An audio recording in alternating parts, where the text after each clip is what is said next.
We will now call to order the February 23rd, 2026 Committee of the Whole meeting. Thank you. The Nebraska Open Meetings Act legislates the methods by which public meetings are conducted. Information pertaining to this act is posted here in the room next to Sheila.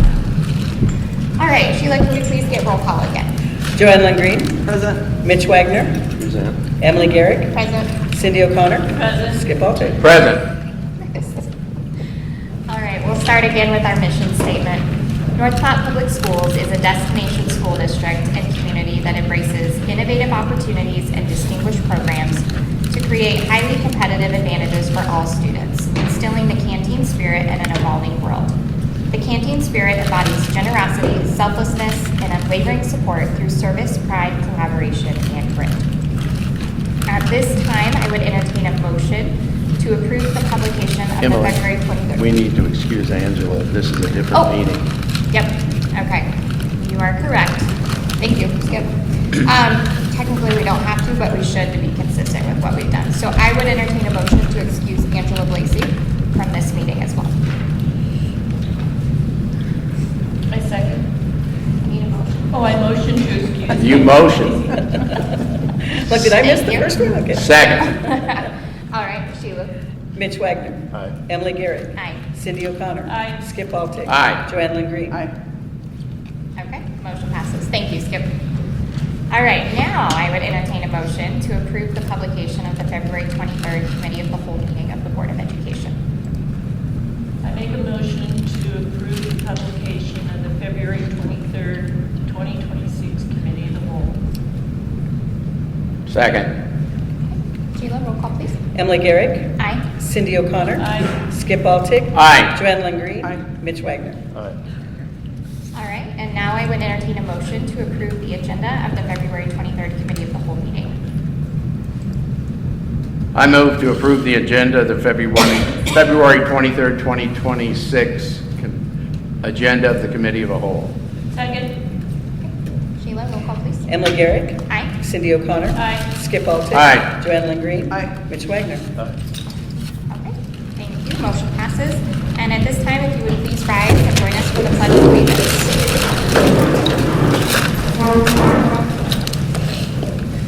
Pledge allegiance to the flag of the United States of America and to the republic for which it stands, one nation, under God, indivisible, with liberty and justice for all.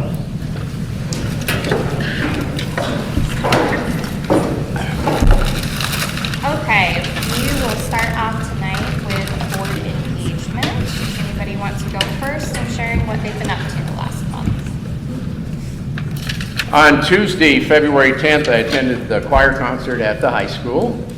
It was a great evening. Students sang songs from the 70s and 80s.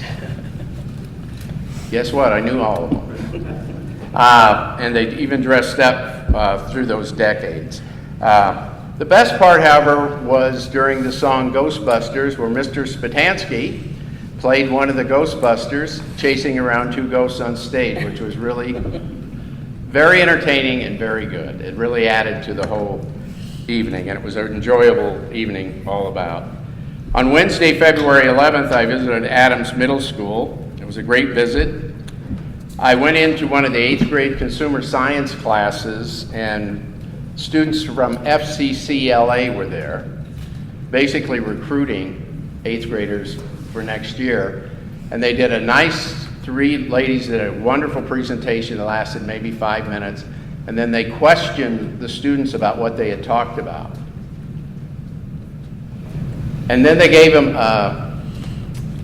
made a ball out of paper, and the student had to make a basket with that paper after he or she answered the question correctly.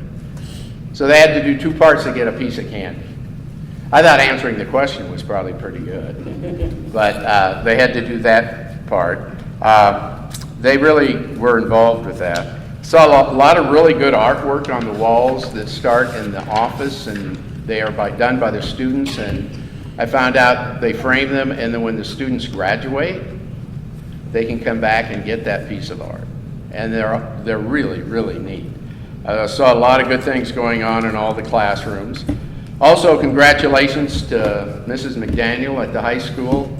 Our theater instructor, she was named by the NSAA as the fall championship coach in play production. Those are nominations that other coaches and students send in. They only select one out of all the schools for that, and she received that honor. I judged at the Blue and Gold speech contest on Saturday, February 14th. There were 30 schools. They had about 500 entries. And it was great to see all the people there, and the North Platte speech team did pretty well, so that was a really good day for them. So Chris Bershinger is the coach, and he is doing a fabulous job. So that was what I did this past month. Thank you, Skip. So I've been able to attend a couple of the basketball games. I followed a lot with state wrestling. I thought it was great that we had 2 young ladies medal this year. I can't remember how many of the boys, but I feel like both teams did really well. I've been involved with a project at the high school. Let Mr. Spatansky share somewhat about that at a later date. Also was able to go and watch the Bach Festival in Omaha. There were 4 students that were selected for special. There were 3 different groups that got to perform, and it was really neat to be able to be in Omaha when that was going on and be able to watch those students perform. So really neat opportunity for them.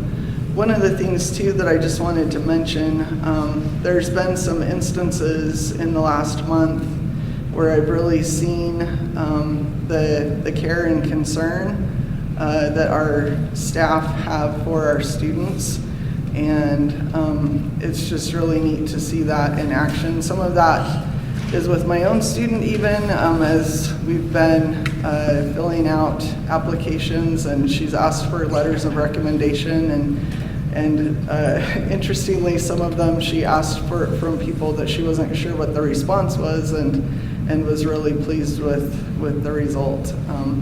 But I do know that there's our staff has a lot of concern for our students, and especially if they're going through challenging times. I've seen some of that where they've really stepped up and provided some services that those students needed, and I really appreciate that.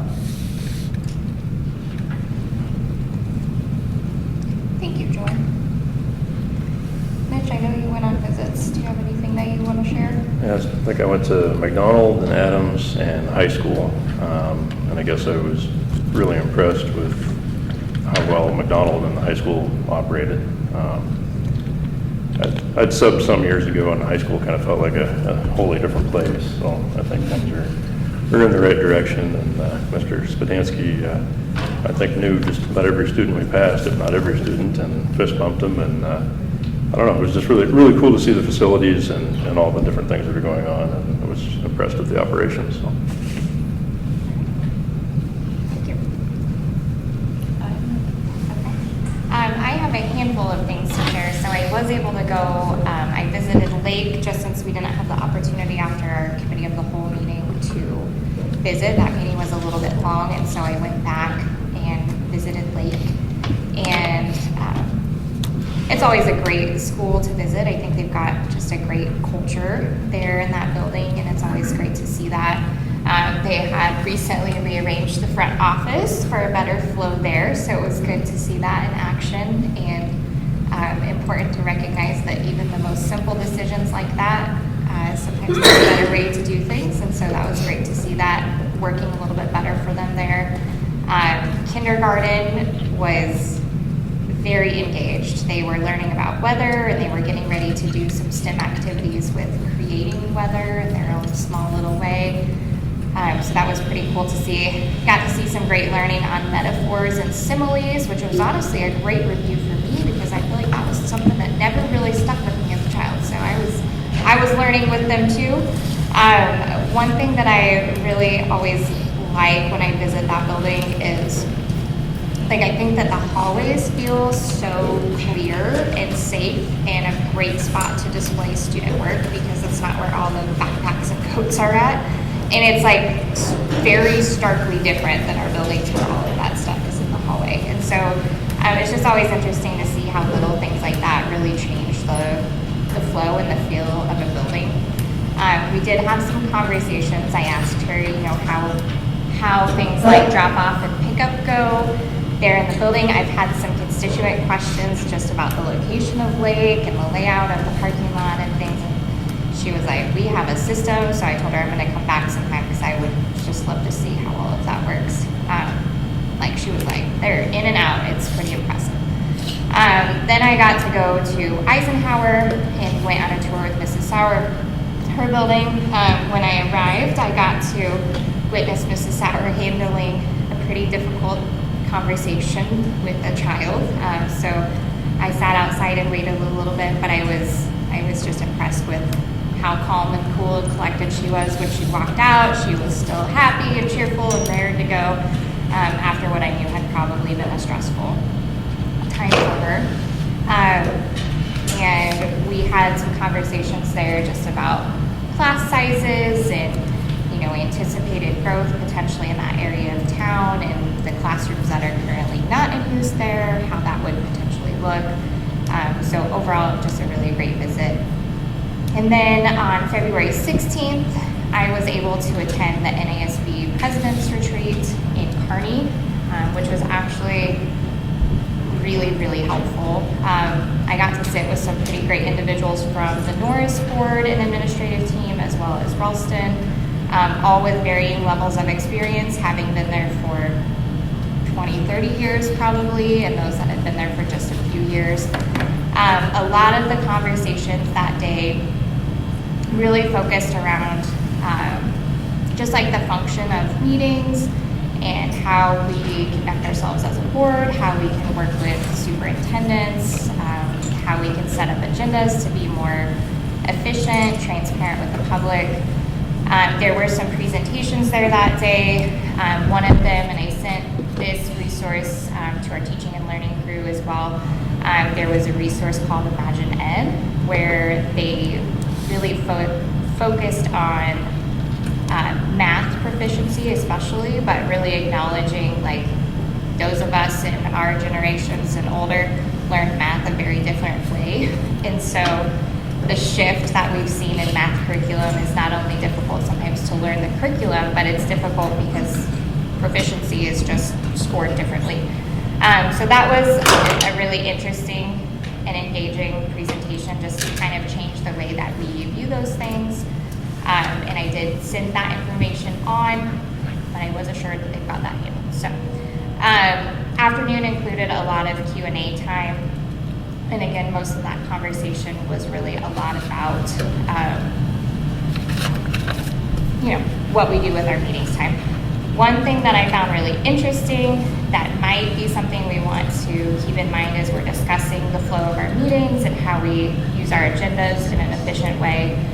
There was some discussion about having reports on your agenda, and that as a board, we cannot use that as a way to ask a lot of questions about strategizing on certain things. And so I think that moving forward within our reports, like if there's going to be a very specific item discussed, we may need to do things a little bit differently in how we advertise those things. Then I had a couple of advocacy opportunities. So I was on the call with Senator Jacobson on Thursday, and the discussion that morning primarily focused around LB 1219, which is the bill that would basically impact political subdivisions and create another limit to limit their increases to 2% plus real growth. And so I was impressed to hear Senator Jacobson acknowledge out loud on a recorded meeting, acknowledge how much hardship that really would create, especially in places like school districts when salaries are typically more than that percentage increase. And that's a huge part of the budget. So I think he expressed that A lot of senators shared that concern. They felt like 2% would be way too low of a limit to put on that. And I was able to share with him, even just in our process of looking at budget next year, how big of an increase we saw just on insurance costs alone. And I think he was a little bit, probably surprised by that number. So it was a really good opportunity for them to see like those real life, what we're experiencing in the district. And then finally, I was on the NASB legislative update call, and Skip, I know you were on there too. I am not going to go through all the bills that were talked about because it was a lot, but I would just encourage board members, you should have gotten an email from Matt Belka that has a link to the website where you can track those and you can see which bills they're in favor of, which ones they are not in favor of, but also kind of follow along on what the progress looks like. So there are several that I think would be pretty impactful for school districts that we definitely want to be watching, especially that 12-19. So, all right. All right, if there's nothing else on board engagement, we have brought back superintendent report. So just for some context here, this was something that was on our agenda previously, and Dr. Rhodes had actually suggested we take that off and try to incorporate those things elsewhere just due to open meetings law requirements. But then as a discussion within our board, it really felt like a lot of us were missing that report from the superintendent. So we're bringing it back. So Dr. McDonald, is there anything that you would wish to share with the board tonight within the superintendent report? Yeah, sure. I have a few items here that I would like to relay to you. The first thing I have down is just a technology update. So we had several discussions on Mr. Tech last year, and a lot of discussions have just been around our aging out of some of our equipment, surveillance equipment, DVRs, cameras, those types of things. So we've been working through that process, trying to come up with a proposal and make that kind of cyclical as we look maybe to replace over the next 3 to 5 years as we have that equipment is aging out and we're replacing some of that now with some of our replacements that we're just running out of that equipment currently. So I think it's 10 to 12 years old. Is that about right in regards to some of this equipment? I would say Maybe older? 2018 is kind of like our 2018 was the oldest camera in the US. So 2018. 2018. We've replaced a couple of them, or at least starting to right now as their direction. Yeah. As we have a DVR go bad with in our building, we'll just replace that with a newer model of the same thing, but it's been staying in the same platform. One thing we're looking at is because of the age of the system, what else is out there for new capabilities, and we're working with a local vendor of another product to see what that would look like for the proposal for the year. Trying to make it a little more user-friendly and something that's more applicable to what we're needing. So the other thing there is we're looking at some student information systems. We're currently using Infinite Campus. There are some capabilities that we are needing from an attendance standpoint or some reporting standpoints that we're working through. Our technology department is, but then we're also looking at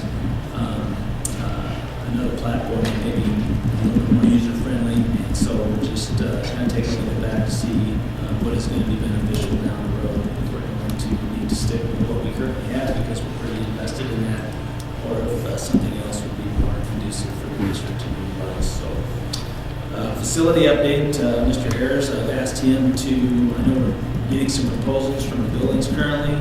I will be visiting with him, maybe at the cabinet level as well, to look at those proposals and come up with some plans. I've asked him to come to the April committee of the whole to provide an updated report there to give to the Board of Education to see kind of what those proposals look like as it relates to facilities, buildings, and then, excuse me, as it relates to roofs, those types of things that are coming off warranty, and then plans moving forward as to how we are and can potentially fund those types of projects there from a facility standpoint. So legislatively, I think you mentioned LB 1219 now, but LB 653 is the Student Discipline Act.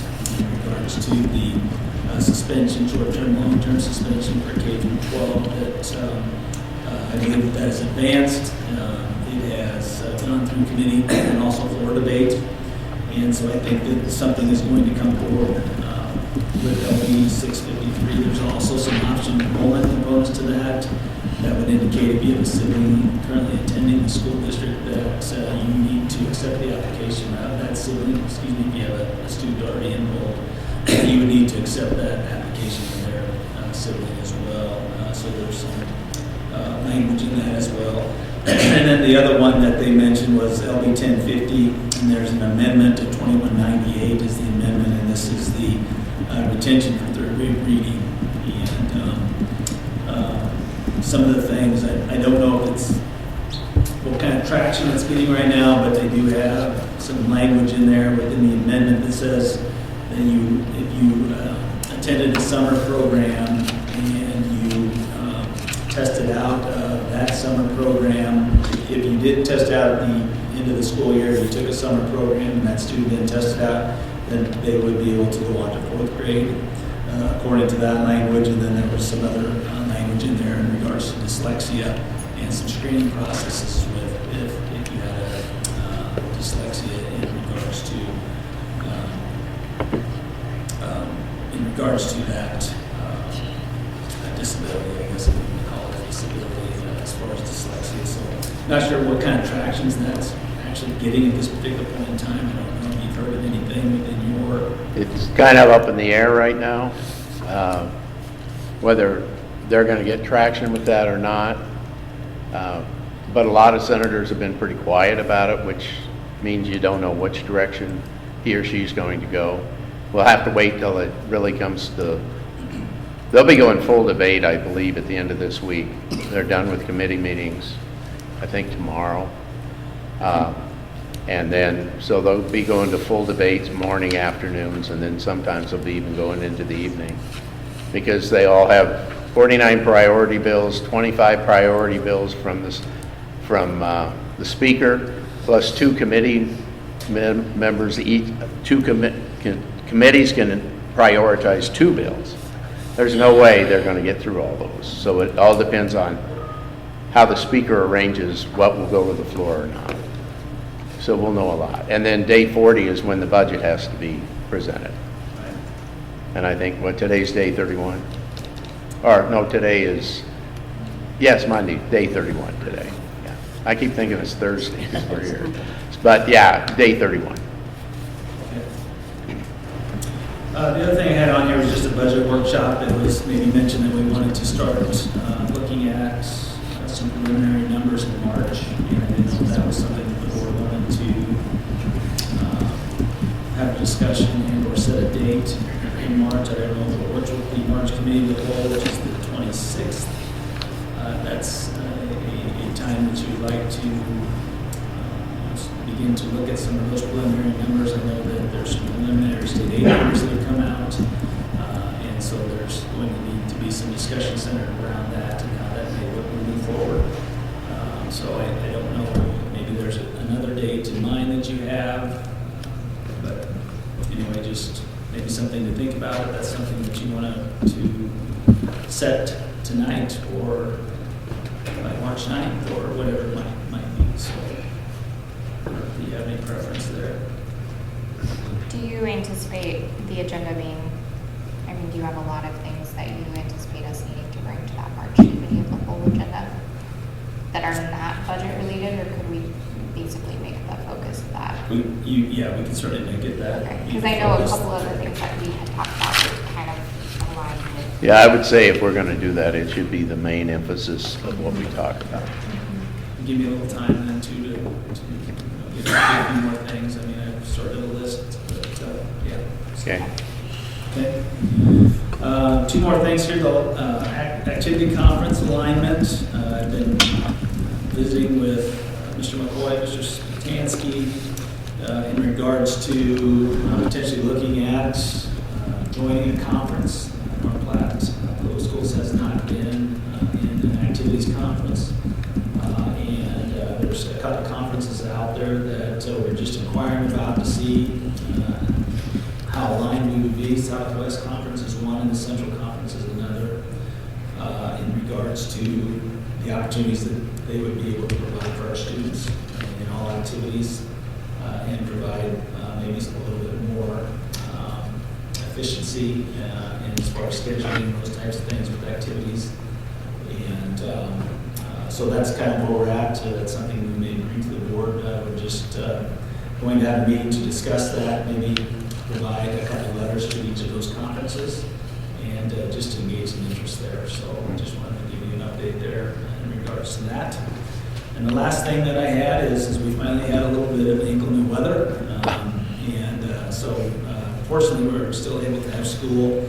Did take a couple phone calls, which was not necessarily unexpected, but at the end of the day, just a brief, when we are given information, we utilize the National Weather Service. They usually provide a webinar. We sit through the webinar in regards to getting that information, what they believe the front's going to do when they're talking snow or an ice event, where that sets up.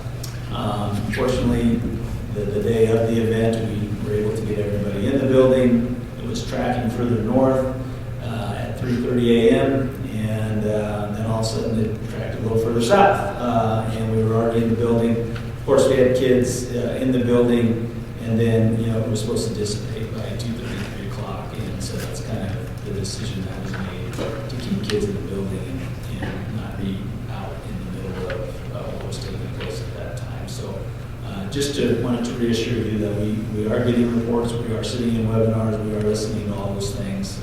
Sometimes they get it a little bit wrong during the course of the event and what they predicted. So anyway, that's what I have. If you have any questions, I think I can answer.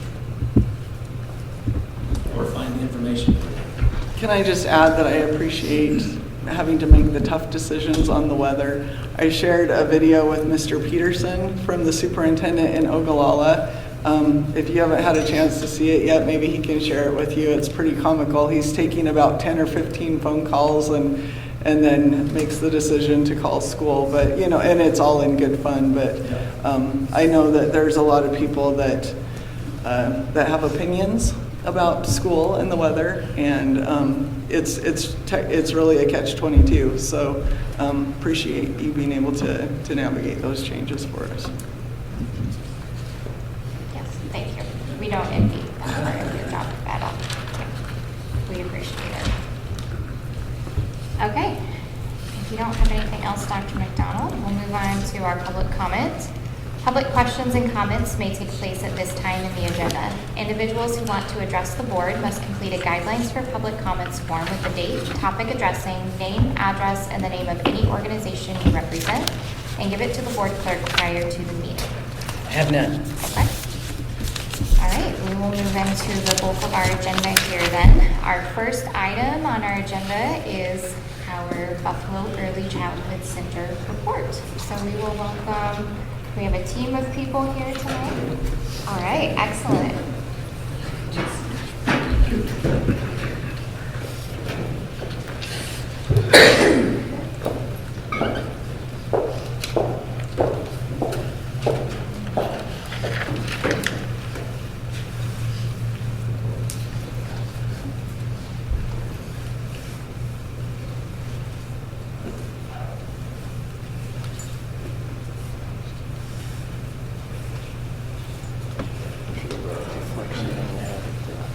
McDonald, that's me.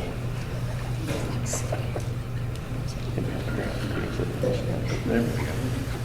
That will just finish your feet like this. Okay, well, thanks everybody. I've been really excited to give this presentation just to show off all the things about Buffalo Early Learning Center, but we'll start with just some introductions. So I'm Kristen Bowman, I'm the principal here, and I'm the administrator for our 0 birth to age 5 kiddos. And I'm Nikki Ruda, I'm a speech language pathologist, and I've been serving the 3, 4, and 5-year-old preschool population for, more than 25 years here in the district.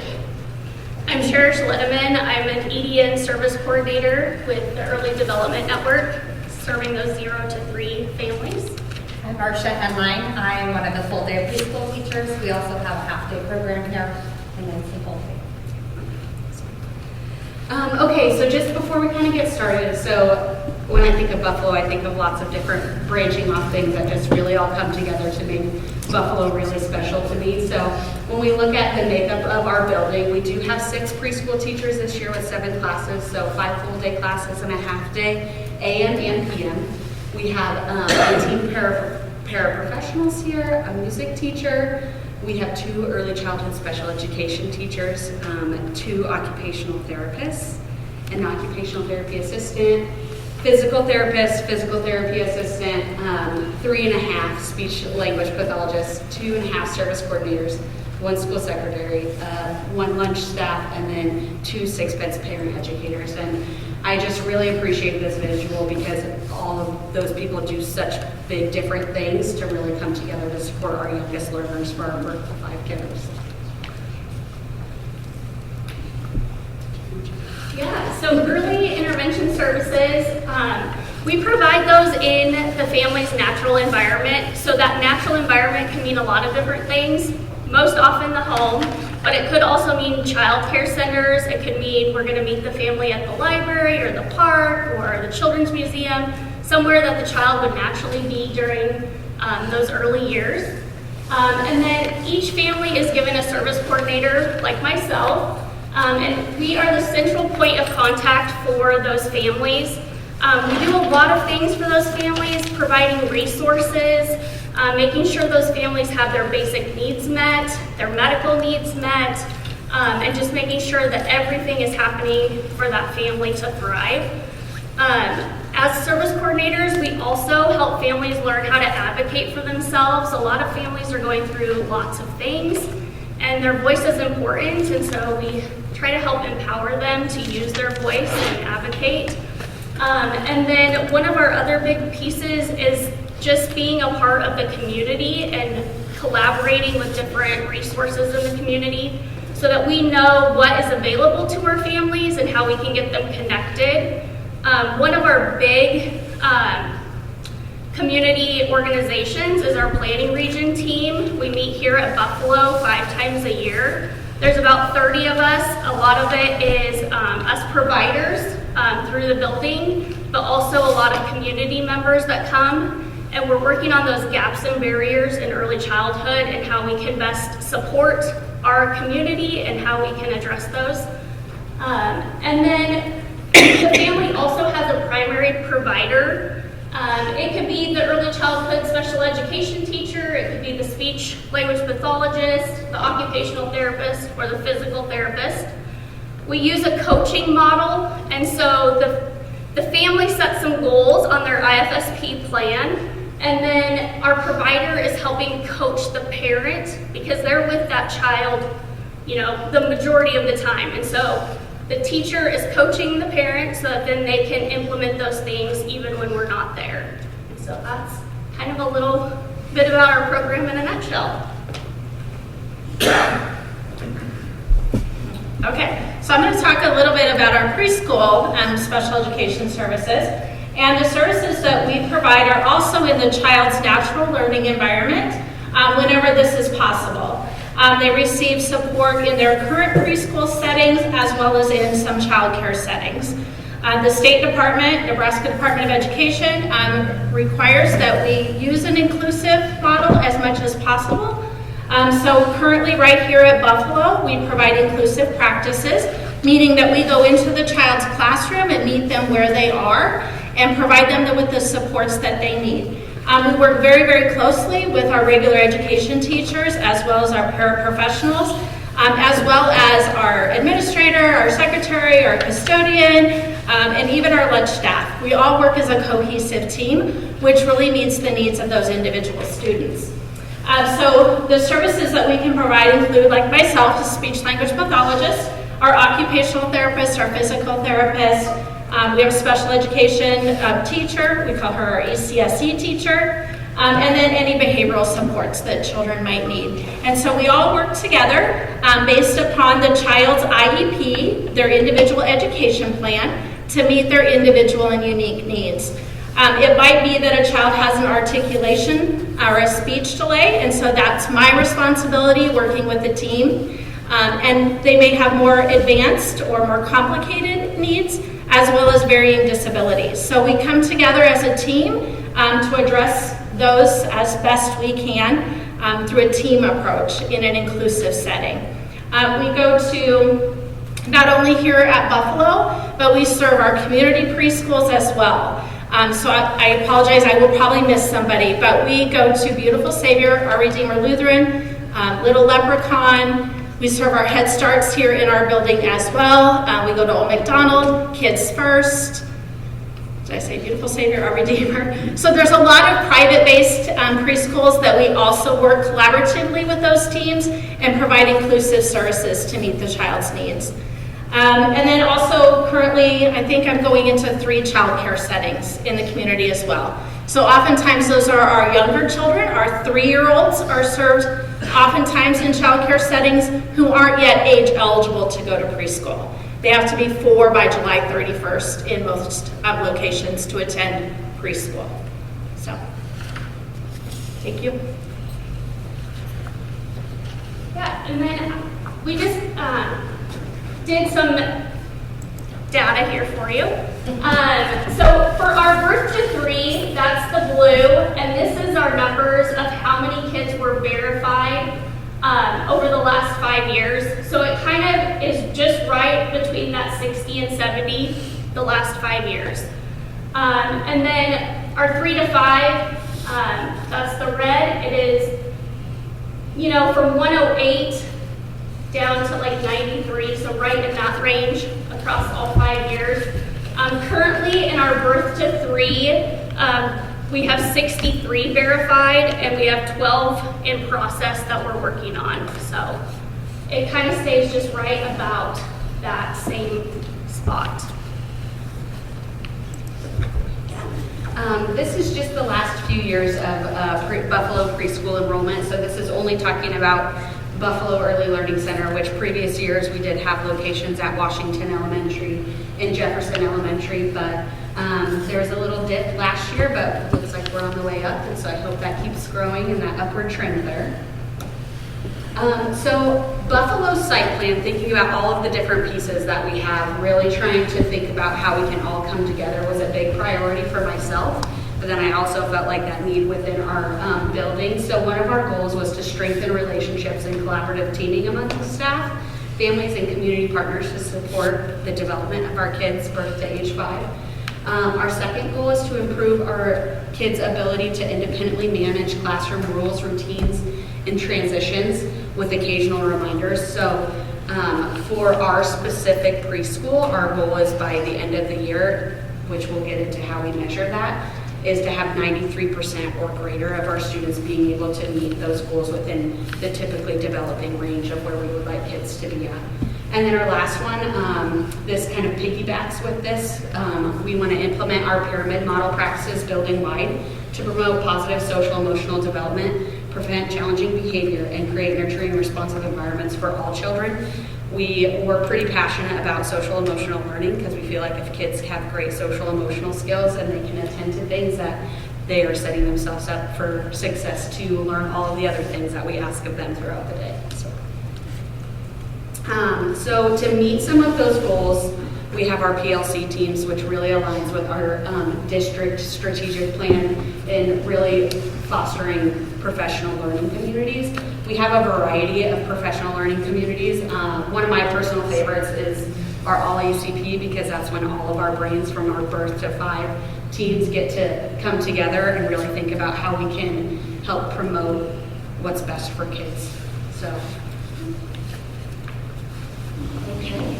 Kirsten has done a great job leading us, I feel like, this year. I've been in public preschool in North Platte for 7 years, and I think this is the first year where I really understood the TLC process. And so if you come into a preschool classroom here, we're always doing centers. We spend a whole chunk of our time doing centers, which is free choice, free play, and we're working on so much development and skills during that time. And I think we're all very passionate about how we do that. And not that we all do it the same and we can focus and be divisive, but Kirsten has helped us, I feel like, really, what are we really wanting? All of our students, widely held expectations. That's the word I'm going for. So we looked at social, emotional, ELA, and math. And we had some interesting conversations. I think particularly in math is the ones I'm remembering. But our social emotional goal for this year was manage classroom rules, routines, and transitions with occasional reminders. So our goal was for 93% of our students to do that. For ELA, develop foundational skills to communicate effectively for a variety of purposes.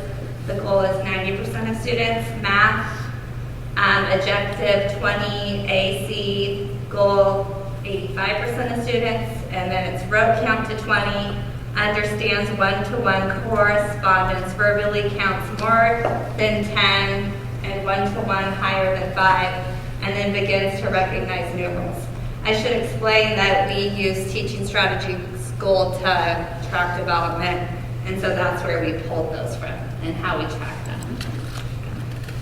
And this is showing we had a checkpoint due in October, and then we just had one due the middle of February. So the blue is showing people that were exceeding. And when I was looking at this, I wanted to clarify that it doesn't mean we have fewer kids counting to 20, or like here there's no blue. It just means because of their ages and how far we are in the year, they're expected to do more. So it's not that they've regressed. Some kids just came in knowing a lot. Did I miss anything? No, I don't think so. I'm actually very impressed with some of the big jumps that we've made in those areas. Just when you compare the two graphs, I mean, you just see so much more green and even some more blue in that winter checkpoint, and our red is getting smaller and smaller, which is really what we're aiming for. So just in all of those guaranteed standards that we've identified, trying to meet those goals of 93%, which we're currently at 88%, and so just kind of moving that way up. So it's really cool to see all the improvement that kids have made so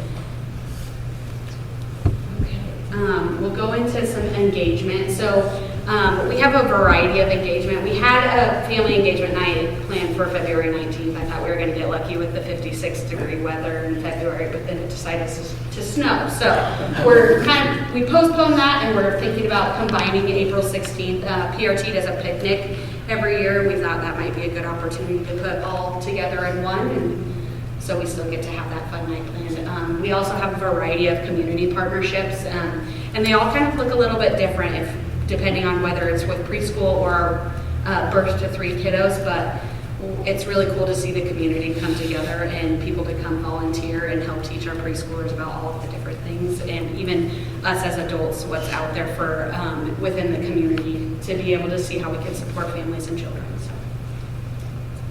And then one of the last things is we do have a preschool graduation planned. They're planned on the following dates, May 11th and May 13th, and that will take place right here. So if you'd like to see some fun preschool graduation, those are the dates to mark. So that's all I have. Thank you.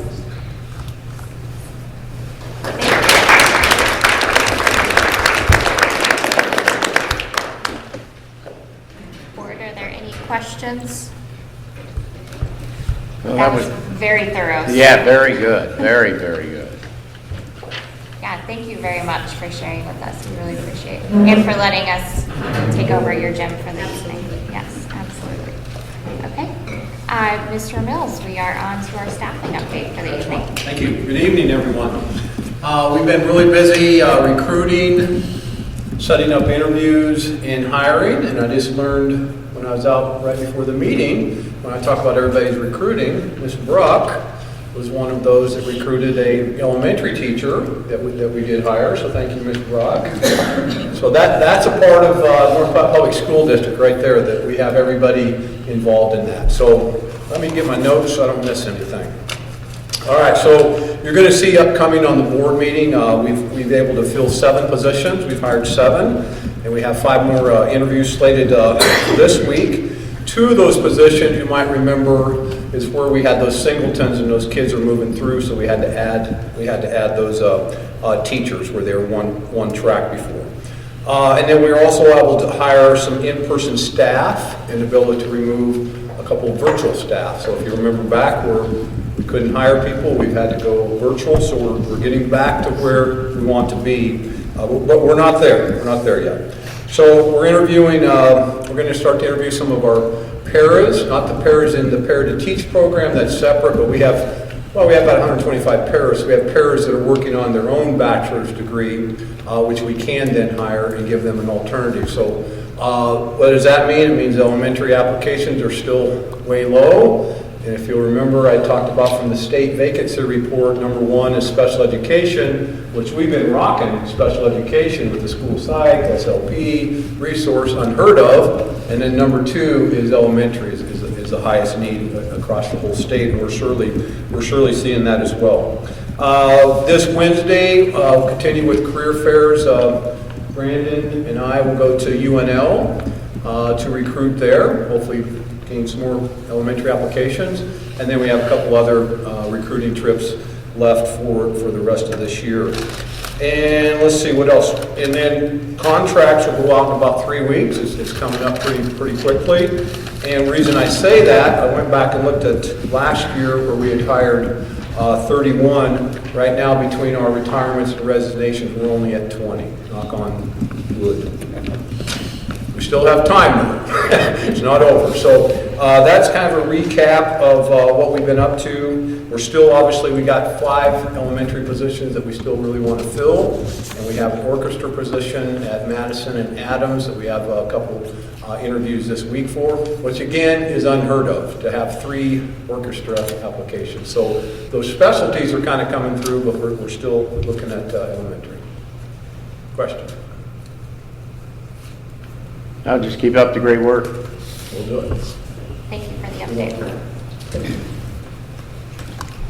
Okay, our next agenda item is a review of policy 3059, which is our audio and video recording policy. So this came, Dr. McDonald had discovered that our current policy was not really in alignment with what KSB had put out as a more recent policy.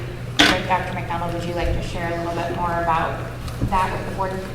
Yeah, actually, I can't take all the credit. This is for sure. She moved for this as well. And I think back in, I don't know what month it was, when we reviewed the 3,000 policy, this was just overlooked at that particular point in time. So the policy that is on the agenda is the original, the first one. And then this is also from KSB. This is what they would recommend. And I have highlighted the changes that are within that policy. And basically, it changes the whole policy from the standpoint that it gives the district more of a definition in regards to what can and cannot be recorded from a student's perspective, a parent's perspective, and a staff perspective. And so this is what was recommended at that time from KSB within the policy. So other than that, I don't have anything as it pertains to the policy that was highlighted there. It would be my recommendation. So that just makes it more specific in certain things, doesn't it? Right. Yeah, okay.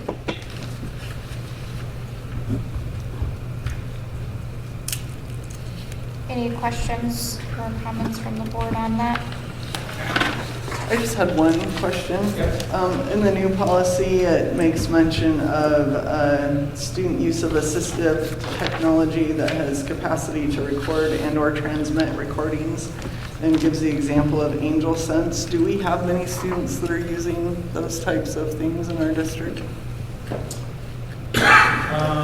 And if you need to take some time to find out, then get back to you on that, unless somebody else from the cabinet would know at this particular point in time. Something like, we do use Zoom in the district for speech language pathologists and remote speech pathologists. So something like that, you know, it's up, I guess up to that speech path if they are recording the session or not. yeah, this one's under the recordings made by students, so I just was curious about that. So yeah, so I'd love to hear more. Okay. Have you been in correspondence at all with Bobby or anyone at KSB about like any of the rationale behind the changes, or if they anticipate any additional changes coming or anything like that with this policy? Yeah, nothing I have Okay. correspondence there. It was on the policy review from the last time. Got it. And I think it was just overlooked. Okay, sure. Yeah, I think my only question on it, like I think anytime we can make things a little bit more specific on what's allowed and not allowed. I think that that's probably in the district's best interest for all parties. My only question is if there's anything in there, like one, we'll need to make sure it's consistent with our other policies that may pertain to some of these things. And if there's any other updates that would be needed to go along with these. And then additionally, just making sure that we're not limiting anybody's rights that they are legally granted to be able to record in certain types of situations. So I think those would be my only questions for him. But I think he's sent some information over on our other policies, so I may just ask him if they're seeing any change in this coming in the near future. Obviously, we want to make sure we just get the most recent update. Yeah, I appreciate you bringing this to our attention. Okay.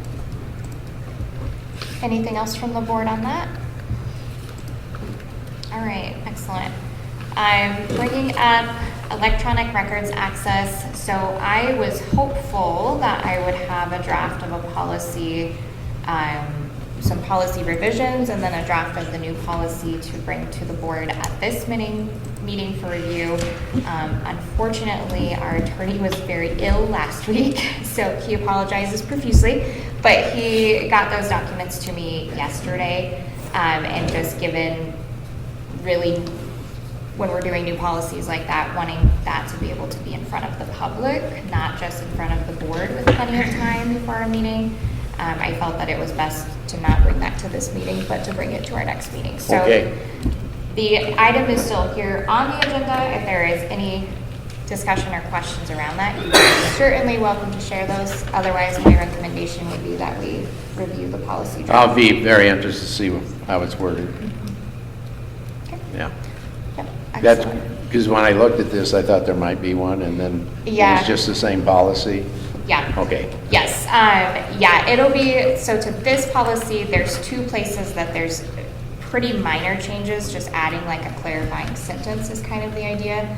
And then the other policy was kind of piggybacking off of that idea of having a board-specific policy surrounding electronic communication in general. So it's kind of an all. So will we have a discussion item on March 9th? Yeah, I would say that we would take a first look at it March 9th and I would not put No. it as an action item. No. It would be an action item Yeah. probably in April. Okay. Yes, unless we still have a ton of questions and changes at that point, in which case we'll keep talking about it until we're ready to act on it. So just wanted to provide an update with you on that. All right. For our policy review, item 10.5, so this month our scheduled policies to review were comparatively pretty light to a couple of months, so that was a nice relief. So we reviewed policies 6001 through 6018, which fall under our instructional policies. I think we did a great job cleaning these up the last go round. I don't have a single note or question at this time, but I want to make sure that we open that up if there are any board members or Dr. McDonald, if you have anything in these policies that you think we need to take a look at or update. I don't, but if you do, I'll be happy to write it down and provide some more information. I had just a couple. I didn't notice on 6003 that it isn't currently tied to statute, and so I didn't know if we needed to have any additional notations as far as where the direction for some of that maybe comes from, if it's from the State Board of Education or if it's from statute. And the same holds for 6011.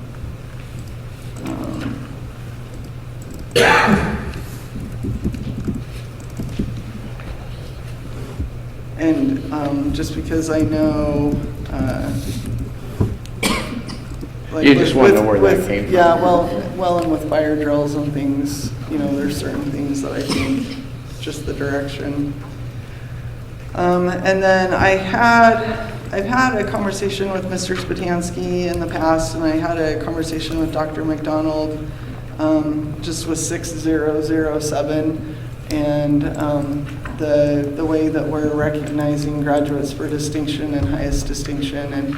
And some of my concern there just stems from the fact that we have students that maybe aren't necessarily wanting to pursue something in the field of science and mathematics, and so it appears that one of the holdouts for that distinction is taking an additional math class, and so just something that I think maybe could be looked at, and so that students maybe who are pursuing more artistic endeavors, who probably won't be taking math maybe even beyond high school, that's something that can be considered in recognizing them at graduation. So I think that's a really good thought, Joanne. Dr. McDonald, do you have any thoughts on that topic, if it's something we should explore, or? Yeah, I visited with Joanna a little bit on that, and just kind of getting the context. I think that, that criteria is in place specifically for what is specific to distinction, high distinction. I do believe that after visiting with Mrs. Carlson, I think in regards to anybody with a 4.0 also receives a medallion of distinction. So it's just a matter of, number one, what that criteria is, and if you want to have that discussion, or if it is, what are we recognizing as far as a district. A lot of different programs have cords that the students wear during the graduation ceremony that represent certain things for those particular programs. So if that, what all of that entails, if it's a National Honor Society, if it's more of a fine arts distinction, high distinction, those types of things. I obviously have never been to one of our ceremonies yet. Looking forward to that, but at the same time, is there more distinctions out there that need to be represented?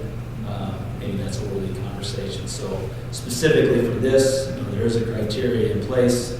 It's obviously something that has been followed, and I don't know that I necessarily have a recommendation other than to maybe take a look at is there other distinctions that need to be warranted or are granted and displayed with each particular student based on their performance within each of their programs. I know that we have an honors. I believe we have an academic honors. We have an athletic honors, and some of those distinctions are represented in those particular programs as well. And it looks like probably that change would come at a handbook level. I mean, not necessarily something at a policy level, correct? Yeah, from a criteria standpoint. Yeah, like to address kind of Joanne's question. Because I think that's I think when we look at policies, we're looking at things like a bigger picture, but then the board is tasked with reviewing that handbook each year. And I know sometimes that is unpopular when questions are asked at that time, but I think this is a prime example of those are conversations that we should have when we review the handbook, I think, would be really relevant to discuss. Because I agree, I think those students deserve to be recognized, but also our recognitions should be diverse to represent a variety of strengths and career paths and those kinds of things. So maybe we just make a note of that when we get to that point in the handbook. Maybe we could take a look at what other districts our size are doing, if there are additional coursework or those types of things we could recognize. I think that would be a good idea. And I do want to mention, I do think that we do a really good job of recognizing students, but I do think that it could be broadened in some ways. So yeah, yep, absolutely. Yeah, I think it's okay to say we can do better without it feeling like we're saying we're doing bad right now. But I think that's a good clarification. Thank you, Joanne. Okay. Is there any further discussion on these policies that you see before us tonight? Nope. Okay, so I think probably looking at being ready to approve these at our next board meeting. I think probably those two policies that Joanne asked if there is state statute, maybe we can just make the addition to be consistent with how we reference state statute in our other policies. Would you like me to ask council on that, just why there isn't statute? Yeah, maybe. There was a 6003 and 6011, is Yep. that correct? Yeah. Those would be good too.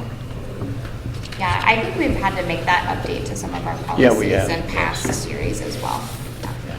Yep, absolutely. There may have been a couple others. I can skim back through and email you on those too, but I know that was something that I was noticing, that there's some policies that I think it would be helpful, just if there is a statute attached to it, to provide that for clarification. I think there might be a department of ed. I remember when they used to count days. All right. Thank you. We will go ahead then and move on to our next agenda item if there's nothing more there on those policies. So our next agenda item is to hear a proposal for graduation surrounding the diploma presentation. Dr. McDonald, is there any context you want to provide on this before we ask Paige to share with us? I don't, I think she has everything. All right, excellent. Okay, I'm going to hand you all your own copy to know you all saw this little copy. Thank you. Thank you, Paige. Thank you. Thank you.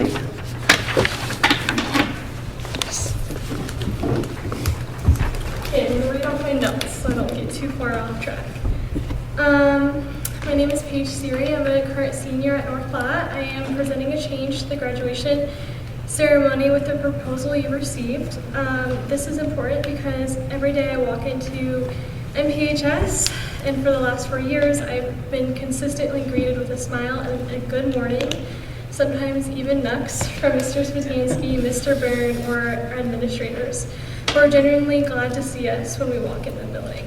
It sets the tone in the building, and to change the graduation ceremony to allow our admin, our cheerleaders, to give us our diplomas, it would be meaningful and allow us the chance to tell them thank you one last time at this big moment in our lives. This change does not lessen the importance of the school board's role. Board members will continue to be honored guests and recognized for their leadership and service to students and the community throughout the ceremony. High school administrators work closely with students throughout their 4 years, supporting academics, activities, discipline, and graduation requirements. We see them at events. They greet us every morning, and they are present through our day in different ways, whether it be passing period, stopping in our classrooms, at lunch, just everywhere. They're there for our hard moments, and they are there to celebrate with us. Graduation celebrates not only a diploma, but relationships, growth, and experiences that define these high school years. Having school admin present diplomas helps make this moment more personal, meaningful, and reflective of the students' journey that they worked so hard for. This proposal recommends a change in those who present diplomas at high school graduation ceremonies to better reflect the relationships students build during their 4 years of high school. And so that's just what I want to say. I'll take your questions or any thoughts or concerns you all have. My thoughts? It's your graduation. And if this is something that you would like, I'm fully supportive. Okay. Thank you. Are there a lot of other students that feel this way? So I haven't came to the whole class as a whole, so it's really just been spread through word of mouth. I would say probably maybe over half have known about it and heard about it and are on board with it, and so I think it's something that could be really good. Since we do have a board member that her daughter's graduating, would she be able to give her daughter the diploma? Yeah, that's always an exception we can make. I was just really focusing on the whole, all of my peers, not just I know one is your daughter, but we have almost 300 of them, so I'm sure that exception can be made. So I was given a little bit of a heads up on this and had an opportunity to visit with both Mr. Spatansky and Dr. McDonald. There's a couple of thoughts that I wanted to share.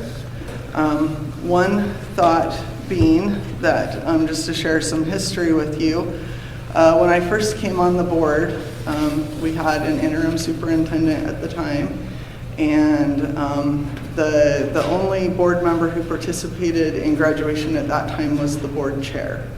And the board chair spoke at graduation, and they handed out all of the diplomas. At some point after Dr. Hansen came on, the decision was made to invite the full board to graduation. We did not have a requirement to be there, however, it was at our leisure, I guess. And I can't think of many graduations that I've attended that, I mean, occasionally one or two board members have had to miss because they've had prior commitments, but I think that since they were all invited, it was made a priority, and it was a special opportunity for us to be able to participate because, believe it or not, even though we sit at this table and we make decisions that affect our students, staff, and administrators, we love celebrating you guys too.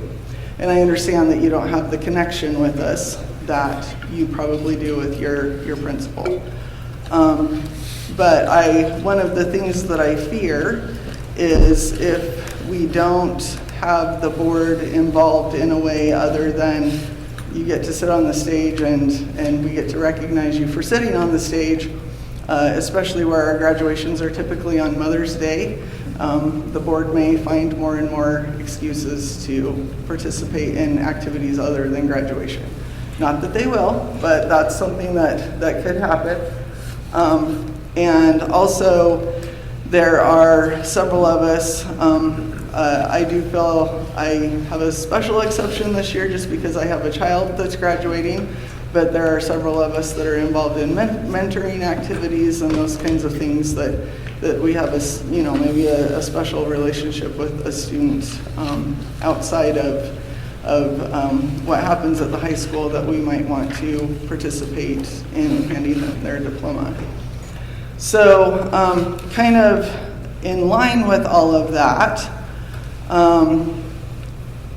one of the things that I thought about and talked to Mr. Spatansky and Dr. McDonald about as well is that I don't want my child to be seen as a special exception either. And so I feel like even though maybe they didn't agree with me when I shared this opinion, I feel like for me to stand up and hand one student a diploma, it makes it seem like a special exception. And I think there's probably people that would recognize that it's my child that I get to hand the diploma to, but at the same time, I don't feel like that's fair to the other students. The way that we have been handling graduation, board members will share if they have a student who they would particularly like to hand the diploma to because they're involved with a church youth group or a mentoring situation, or it's their own child. And we've been able to, for the most part, divide up the list so that there's not a lot of disruption to the ceremony and people aren't singled out for handing out those diplomas, because we're able to just group them into a group of students and hand out the diploma, and nobody really is the wiser for the most part.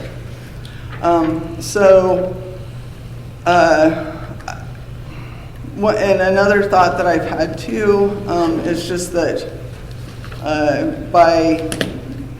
we want the graduation to flow really well. We don't want people to have to be there for longer than necessary.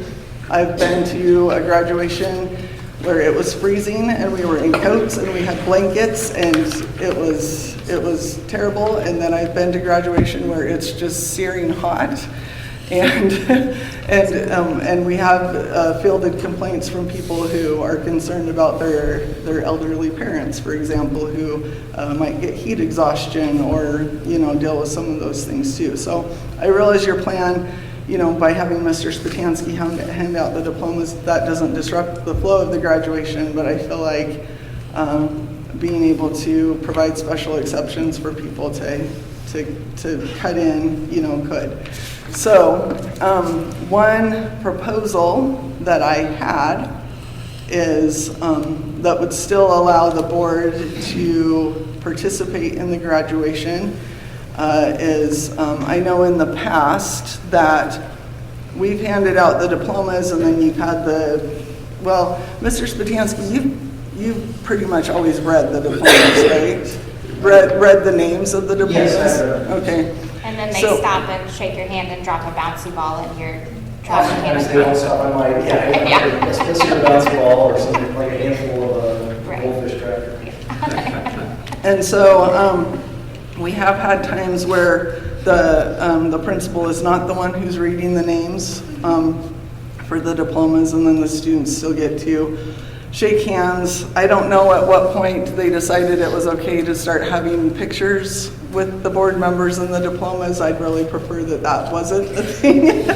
I much rather, I liked it a lot better when the student made it down to the principal and then that was the point that the picture was taken, because that I do feel like is more meaningful. You know, if you want to buy a picture of your graduation, I don't think that you want it to be with a random, I don't know who you are, board member for sure. And it would be much more impactful for you to have that picture with your principal. I think when Mr. Ayers was the principal, I remember that he was one of the ones that the students would get to take their picture with, and then they would proceed on. So anyway, getting to my point, I also thought maybe it would be appropriate if Mr. Spatansky still handed out the diplomas and then the board was able to have some sort of receiving line, if you will, where we were able to shake hands, and then at that point I could give my student a hug, for example. You know, it's not a big deal to me. It's not a deal breaker that I have had 3 other children graduate. I have gotten to give them their diplomas, but I talked to my daughter about it too, and she's not going to be heartbroken and not participate in graduation if I don't get to hand her the diploma.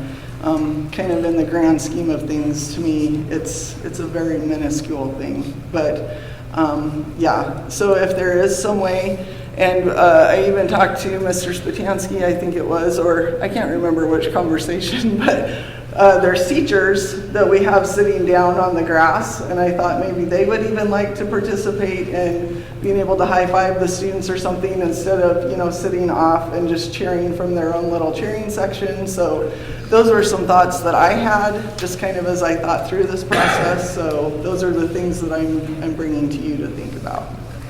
Well, thank you. So would it, I guess I didn't mention this, it wouldn't just be Mr. Spatansky handing the diplomas, because that's kind of a lot for him just to be standing up there shaking hands. And so then we could, because it's obviously Spatansky plays a big role throughout our high school, but also so does Mr. Bird, Mr. Butler, and Mrs. Cahill. So we would do the same of what, like separating the names through the alphabet, and they would switch throughout that. And so my thought was what you said, we could, like, you read the names, like, you kind of, like, we all know the graduation stage, you walk up the stage, say Spatansky's giving me my diploma, I shake his hand, and then as you're walking down that little ramp is the board members as you're shaking their hands and going down. And so then that key picture, I usually think it's a moment photography or someone, that's who it is usually, just want to make sure, is taking those photos, could stand right there, right where we get handed our diploma, like up front of the stage, and take that picture. So yep, I think your proposal has merit, and I would love to see some modifications, and maybe, you know, that can be discussed with Mr. Spatansky and then Dr. McDonald, and I don't know if we need to revisit it or not, but I guess those are the thoughts that I had. So I think those are good thoughts, Joanne. Thank you for sharing those. I put it in my plan. I just don't want to like keep everyone here with my whole plan. So when we have our graduation practice, it usually is our admin who does that practice with us. So that could prevent the, like, what you were talking about, the time, the heat. I mean, obviously I can't really control the weather. I wish I could. I'm hoping for a sunny day on graduation. but then we could better balance out that time management. I don't think we probably need to rehearse handing out diplomas, but I see where you're coming from. I personally don't have strong feelings about handing out diplomas, but I'm also one of the younger board members that don't have the long-standing history. You're the youngest board member, technically. So I don't have strong feelings either way about who hands a diploma. I don't think it's not a policy level decision. It's not really a decision for the board to make. But I do want to echo what Joanne said. So as a board, we do put a lot of time, and we don't get paid, into serving this district. And sometimes it is very stressful. Sometimes we are tasked with very difficult decisions. Sometimes we get yelled at. Sometimes we get talked about poorly in the media. Sometimes the list goes on. But at the end of the day, we all do what we do because we care about the students in this district. And we want the best for you. So for us, while we may not have a personal relationship with you, graduation is so very much a moment of pride for our district, right? Because we get to see on commencement day what the end product of North Platte Public Schools is. So if you started here as a preschooler and you've gone through and you graduate as a senior, we are also proud of that. Does that make sense? So I do want to be very cognizant because I would hate to see something happen where the board kind of checks out of graduation and doesn't come because it is kind of a long, sometimes hot afternoon to sit up there. I think the idea of us, being able to shake hands or have a receiving line is great. I would be hesitant to have all 6 of us standing there. One, if it's 95 degrees again, like it was a few years ago, I don't know that I'm gonna stand there for that long and shake hands. But also, I don't want to hold up the process of the flow if you've got to shake 6 more people's hands at the end. Does that make sense? So I think ultimately, my feeling is if this is what the majority of the student population wants, I don't think as a board it's our place to say no. But I also would like us to maybe put some thought into how the board remains engaged in graduation, because it's really important for us to keep the focus on what matters, and that is a great opportunity for us to be reminded of that. So, yes. I appreciate you taking your time, because I'm sure it is a little nerve-wracking to get up and share a proposal in front of the board, so I appreciate your willingness to do that. Board, are there any other questions or comments? I'll say thanks for standing up and for something that you'd like to see happen and taking action. That's great. Thank you. So we'll make a decision maybe down the road, like next board meeting, or? I think it'll probably just be something that will be left up to Mr. Spatansky and Mr. McDonald, but just, we've been able to share our thoughts and we'll see where it goes. Because it's not a policy, so. No, this isn't something that was ever decided at the board level. No. And I agree with Joanne. I don't think any of us want to be the ones standing there getting our picture taken over and over and over, holding diplomas, smiling. So I'm certain that was not a board decision. I don't think anyone advocated for that. So yeah, I think that this is very much a building level decision. I would caution against changing it from year to year to year to year. So I would say, however we move forward, I don't necessarily want it to be something that every year the senior class comes forward with. This isn't a crazy idea, but they could have some crazy ideas, right? Because I do think that there's something to be said for tradition and how you handle big events like that, and having that tradition that you look forward to from the time you're a 3rd grader at graduation to when it's your turn. So that would be my only, word of caution of how I would like to see it handled. So, yeah. Thank you. Thank you.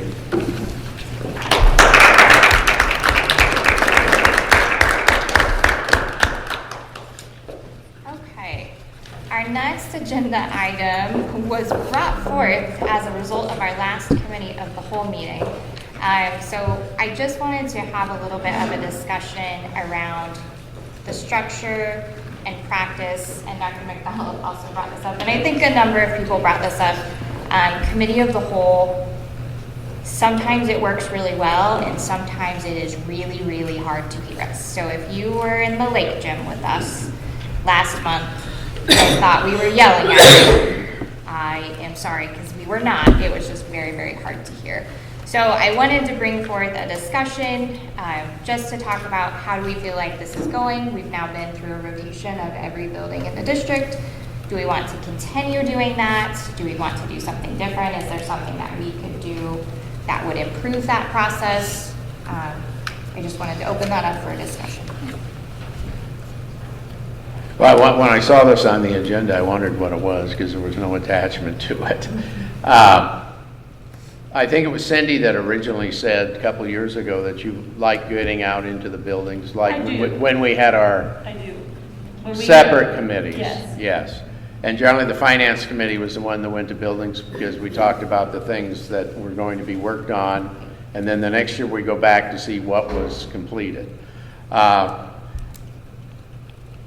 really think the only one that I really, to me, was a real issue was the lake with that. And I like the idea that where we go, they present their plans to us in that building. But I can see, value of maybe having a meeting like at the Education Center all the time, where it's set up and can actually be live streamed versus recorded. But, I can go either way on it. It's not that big a deal. To me, exactly where we meet, there's just advantages to both sides. I really like this meeting. I would like to say this layout's so much better than when you're all sitting behind us, which I think is hard to hear, and also just a very awkward way to conduct a meeting, to be honest with you.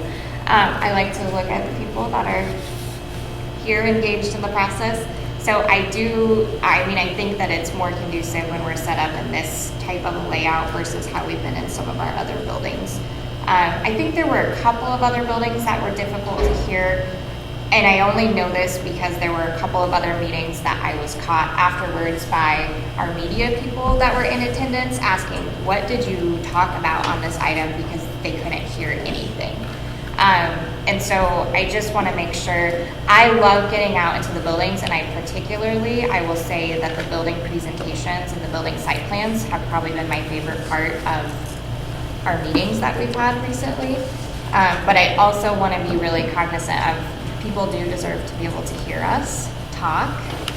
And I do think that there are people that miss the live stream, and that is not reasonable for us to try to facilitate live streaming in each building. So I am exactly smack dab in the middle, so I would love to hear what the rest of you think too. My understanding was the committee of a whole, there used to be committees, finance committee, this, that, the other. There were two committees, three members of each, three people on each. I like this, I always like transparency. I wonder do we lose communication because of this setting? Right. Where somebody doesn't feel like maybe speaking up and saying what maybe needs to be said. So I'm new, so I don't know, so I would have to lean on your guys' experience, but that's probably a good point, because I do feel like we have a lot more public comment at our regular meetings, whether or not that's... Well, if you have a committee, you're with a smaller group of people. We don't have a quorum. Maybe, Right. Yeah. Well, I just mean our regular board meetings compared, like Right. our Monday night meetings Yeah, compared I to agree. this. But yeah, Right. exactly. So I don't know if that's what you were talking about, but that's just something that I've been considering. I would imagine, I'm not going to speak for anybody, but I would imagine we're all in agreement that committee of the whole has been a lot better for our board than subcommittees. Is there anyone who... I agree with that. I can go either way, but I like going out to the buildings. I mean, if we could have it set up like this where everybody's in front of us, then to me that would be better. I like to go to the buildings, but it's whatever the rest of you want's fine. I feel like it's a good change of pace to be able to get out to the buildings. If we're in McKinley every single time that we're having a meeting, I feel like that gets a little bit dry. It's a nice change of pace. One thing that I thought about since our regular meeting that I would like to recommend that we include on all of our agendas is if maybe we could have just a little bit of a line of rationale, especially when there isn't attachments, just so that we kind of have a little bit of background on what we're going to talk about before we get here. Yeah. Sheila or Dr. McDonald, do you feel comfortable adding in those when we put together the agenda? Okay. And I think, just in line with that, we had kind of talked about maybe tying our strategic plan and those kinds of things, and so I think having a line of rationale falls right in line with that. So. Yep, that's a great suggestion. Okay, so is the consensus, are we leaning towards keep our buildings, or keep our meetings in the buildings? I would say yes. Rotation? Is that the feel? Yeah, I would say yes. Okay, with being a little more strategic in how we set up the room and those types of things. Well, I'll take credit for tonight, I'm just going to say. This is a beautiful layout. Take a picture so they do it. No, this is great. And I think as a board, we can focus probably, some of us are a little softer spoken, so projecting your voice is always a good skill to learn in life. Speech, maybe we need some lessons from Skip over there on how to better speak to a gym full of people. But I think that that's a great idea. Okay. Anything else with our committee of the whole meeting structure? We can discuss agenda, anything like that, if there's any other things that you would like to see changed. Okay. All right, our next agenda item, I just wanted to bring this to the board to think about. There are a couple of attachments here. The first one is in regards to board self-assessment and handbook. So I was contacted by NASB and asked if our board wished to conduct a board self-evaluation this year. We did not do one last year. We had discussed it and felt like we were still working towards some of those same goals, that we hadn't made a whole lot of movement on them at that point. One of those big focuses was advocacy, and I do feel like we've done a much better job as a board on that. But I personally would maybe like to see us do a board self-evaluation. For context, most schools typically do that in the spring sometime, was what they recommended. The cost to the district is typically $350 unless you use NASB to do your superintendent evaluation, which we did. And then there's a $50 discount, so the cost is $300. So that's something we can consider. And then the attachment of the handbook is there. Joanne had reached out and said she had seen this board book from NASB and thought it might be something that we would want to look into. And so there's an attachment there that you can look at. It's just a sample, so it's not anything that would necessarily be specific to our district, but that's something that NASB can help us create as a board.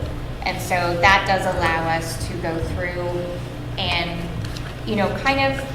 kind of like how we have a staff handbook or a student handbook that's not necessarily all policy, but it allows us to kind of create some norms and processes for how we do things as a board.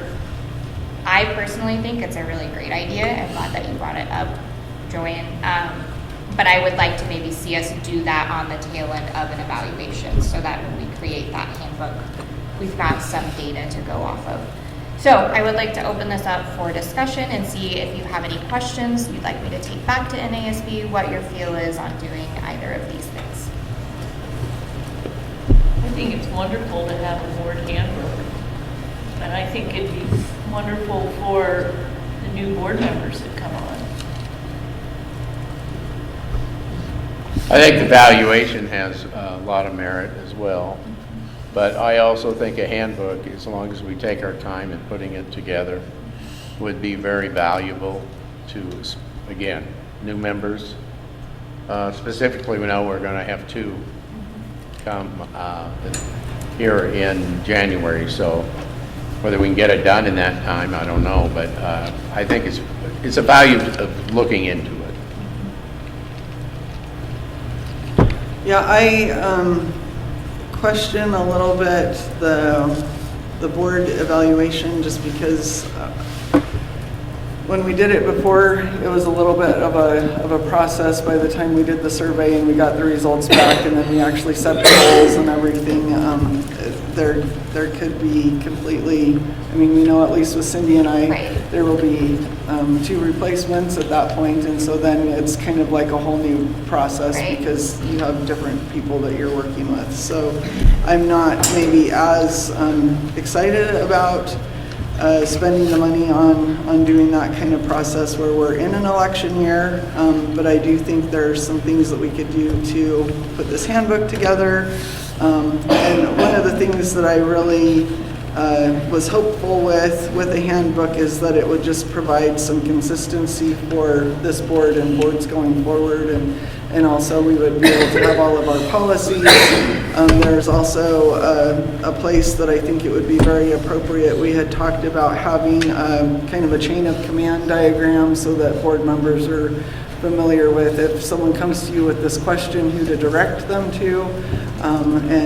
And there's a few other things that I think would be really helpful with this. So I guess whatever the general consensus is as far as the evaluation, but again, just as long as the process, maybe if we can get it into a shorter time frame, because if it stretches out over 4 or 5 months, I don't know that there's as much value as if we can get it done faster. Well, and Joanne, what would be your thoughts on if we didn't do a formal board evaluation, but we did something,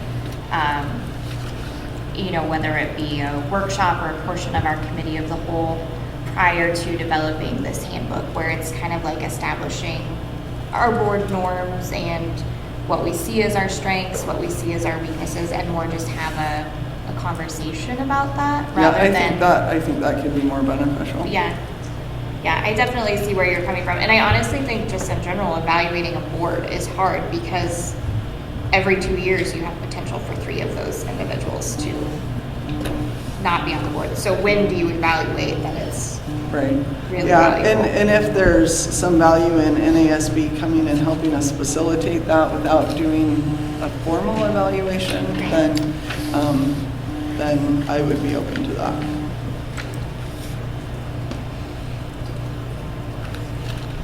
Mitch, new board member who had to decipher a very long email from me Handbook. pointing you all of the things in the book from NASB. What do you feel like would have been most valuable? The handbook would be great if you could come in and kind of read. These are the things that we do when we focus on that. Would be exceptionally helpful. And I don't know if I've been on a board that didn't have a handbook. So yeah, that makes good sense.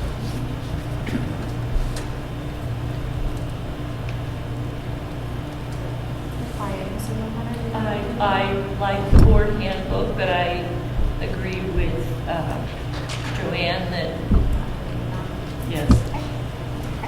Good point, Joanne. Yes. I didn't think.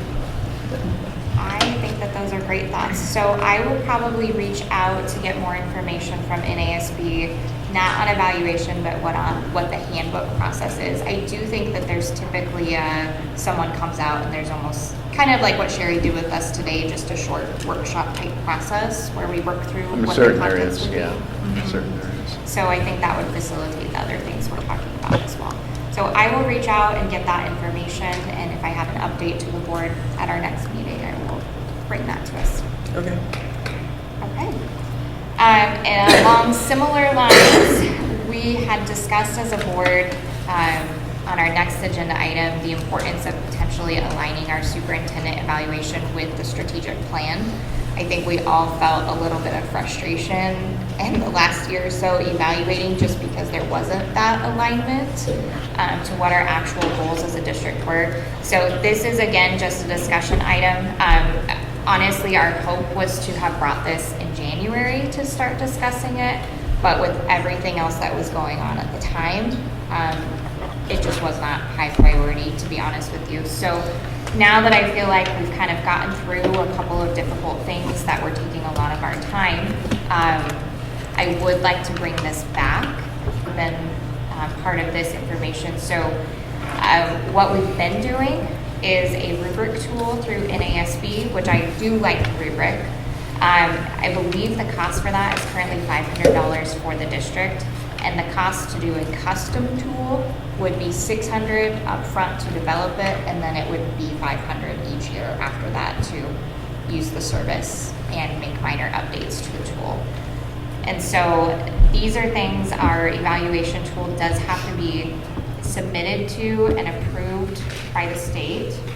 Dr. McDonald, do you know when we have to have that submitted by? Well, I think it's just prior to your evaluation process, so it would be. Which we usually start around October. Right. I meant once the contract is signed for July, I believe July 1, you have that evaluation piece in place for that specifically, because you've already started that process. But don't quote me on that 100%. So it may be a change in our evaluation. We're going through that. The new evaluation will take place this month with the approval of all of those types of things. That may be the discussion. Okay. I think those are definitely things we need to keep in mind as we're transitioning. So what is the board's, what are your thoughts, your questions, what's the board feeling on wanting to change this or wanting to keep it the same as what we've been doing? Well, I actually think involving that into the evaluation is good. I'm just not certain we have the capabilities of doing that. You know what I mean? Sure. To put, we know what we're looking, what we want, but how to combine, how do you put those together? So I think we would need help with that. Yes. Can I just give you some more information too, is that, with a strategic plan, that's every 5 years, so, you're always going to be changing that evaluation piece at that particular point in time as that evolves, so. Yeah, that's a good consideration as well.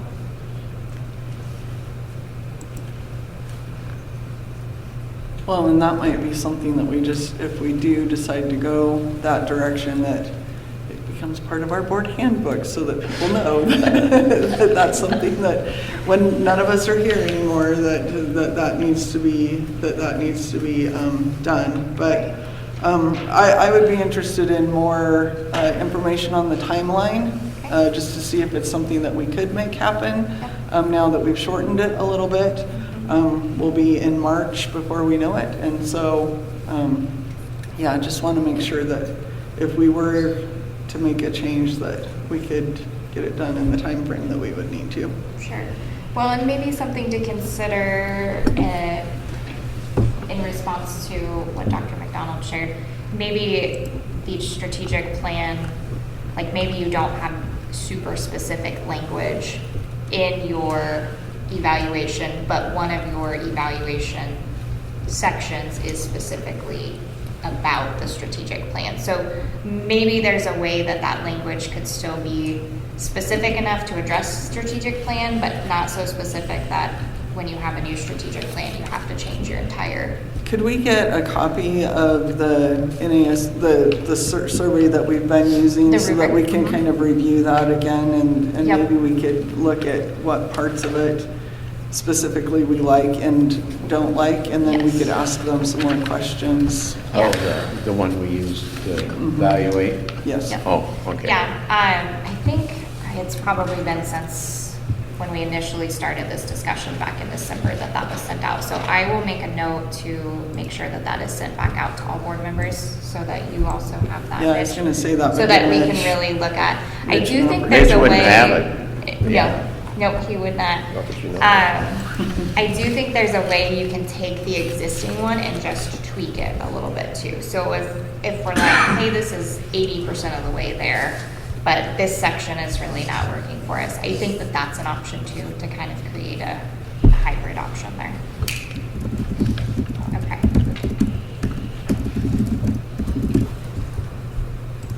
All right. Anything else we want to consider on that? Thank you very much for the discussion on that. I will get some more information and we'll decide as a board if we want to move forward with that.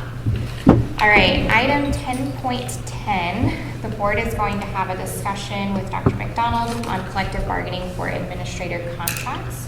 So, Cindy, you're up. I move pursuant to the section 84-1410 of the reissue of the revised statutes of 1992, known as the Nebraska Public Meetings Law, that the board hold a closed session for the purpose of discussion of collective bargaining. I further move that this closed session is clearly necessary for the protection of the public interest and for the prevention of needless injury to the reputation of an individual, and that strategy sessions with respect to real estate litigation and collective bargaining are specifically authorized by the Nebraska Public Meetings Law. Did she read Dr. McDonald's name as going into the session with us? No, because I didn't know he was. So, You just go back and Yep, so we read this paragraph here at the beginning and include the board and Dr. McDonald. No, there the whole thing, yeah? Okay. I move pursuant to section 84-1410 of the reissue of the revised statutes of 1992, known as the Nebraska Public Meetings Law, that the board and Dr. McDonald hold a closed session for the purpose of discussion of collective bargaining. I further move that this closed session is clearly necessary for the protection of the public interest and for the prevention of needless injury to the reputation of an individual, and that strategy sessions with respect to real estate litigation and collective bargaining are specifically authorized by the Nebraska Public Meetings Law. Second. There we go. Thank you. All right. The first one did not have a second. This motion has a second. Okay. Sheila, roll call, please. Cindy O'Connor. Aye. Skip Altic. Aye. Joanna Lynn Green. Aye. Mitch Wagner. Aye. Emily Garrick. Aye. Came out of closed session at 7:55. They were fast walkers because it's still 7:55. Look at us. All right. Our last agenda item tonight is to look at and potentially take action on the acting superintendent contract. So per the last meeting that we had, the board authorized me as board president to negotiate with Dr. McDonald to serve as acting superintendent to finish out the remainder of the school year. So we were able to come to an agreement. Board, the contract there is attached for your reference. My recommendation as board president is that we would approve this. The only thing that Dr. McDonald had requested was the addition of 2 additional discretionary days in the original version of this, in addition to the pay that we had gone to him with. The original version of this, we were going to put a payout of those discretionary days at the end of the school year, so they wouldn't necessarily roll over. Bobby and I had put together that version of the contract, and Dr. McDonald had said that he did not want to request payout for those, so that's why you see that 0 number in there. I just want to clarify that that was not from my request, that was Dr. McDonald's request, which I really appreciate his willingness to do that. So are there any questions on the contract? No, I looked at it. Okay, if there are none, Dr. McDonald, do you have any questions? I guess I should open that up to you too.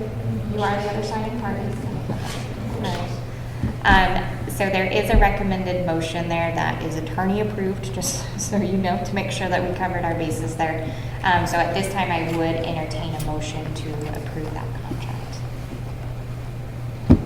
I move that the Board of Education appoint Dr. Damon McDonald as acting superintendent of the North Platte Public Schools, effective February 28th, 2026 through June 30th, 2026, and approve the acting superintendent employment addendum as presented. Second. Okay. And again, we can open this up for discussion if there's anything you've thought of in the last 20 seconds you would like to ask. No. Okay. I would just like to say, Dr. McDonald, that we appreciate you. I don't think that this is a situation any of us planned for, hoped for, have enjoyed. But I appreciate that we've got somebody in district who is familiar with our processes, who is very qualified to see us through the end of this school year. And I hope that this transition will create some peace for our staff who are probably a little bit concerned about how the rest of this year was going to finish out. So just thank you for your willingness to step up and step in there and do what's needed for the good of the district. So we really appreciate that. All right, hearing no more discussion, Sheila, roll call, please. Joanne Lynn Green. Aye. Mitch Wagner. Aye. Emily Garrick. Aye. Cindy O'Connor. Aye. Skip Baltic. Aye. Okay, motion passes. And I will be signing that contract board, just so you know. We've got Dr. McDonald's signature, and I will sign tonight after the meeting, so that will be officially official. So at this time, I would entertain a motion to adjourn the meeting. Make a motion to adjourn. Second. Thank you. All right, Sheila, roll call, please. Mitch Wagner. Aye. Emily Garrick. Aye. Cindy O'Connor. Aye. Skip Baltic. Aye. Joanne Lynn Green. Aye. All right, motion passes. We beat 8 o'clock, 7:59. Meeting adjourned.